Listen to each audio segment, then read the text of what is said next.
Jarang kita sadari 4 tanda hati kotor. Kotornya hati tentu sangat berbeda dengan kotornya tubuh yang bisa kita lihat dengan mata. Namun kotornya hati tidak bisa dilihat dengan mata, tetapi bisa dilihat dan nampak dalam hal perilaku. Banyak orang tidak menyadari kalau hatinya selalu dalam keadaan kotor dan dia menganggap hatinya selalu bersih. Padahal kalau dilihat orang tersebut memiliki banyak penyakit hati yang tak terasa. Ingat bahwasanya Allah akan menolak amal ibadah seseorang jika masih ada penyakit hati di dalamnya. 1. Selalu merasa tidak cukup. Dalam hal ini sebagai contoh, jika penghasilan seseorang sudah besar tapi dia tetap saja merasa kurang dan dia malah semakin haus akan uang.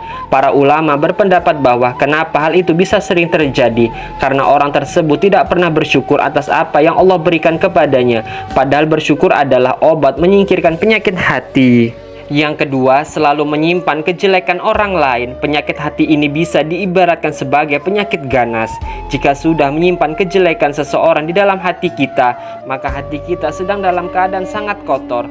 Karena banyaknya kita menyimpan kejelekan seseorang, akhirnya saat sholat bukannya fokus kepada Allah, malah kita memikirkan kejelekan orang lain. Yang ketiga, seringnya menguap waktu sholat. Pasalnya menguap bukan hanya menunjukkan gejala mengantuk, tetapi perasaan tidak senang dengan apa yang sedang kalian lakukan. Itu berarti sholat yang kita lakukan masih belum ikhlas. Untuk kita memperbaikinya, kita harus melihat gerak-gerik perilaku kita. Apa memang sudah sesuai dengan anjuran Allah atau masih menyimpang. Yang keempat, hati menjadi iri melihat orang lain bahagia. Hati suka merasa iri atau kesal saat melihat orang lain mendapat kebahagiaan, yang pada akhirnya bisa berujung mendoakan keburukan kepada orang tersebut. Jika kita tahu bahwa mendoakan keburukan orang lain sama saja 3 kali kita mendoakan keburukan kepada diri kita sendiri. Wallahu a'lam bishawab.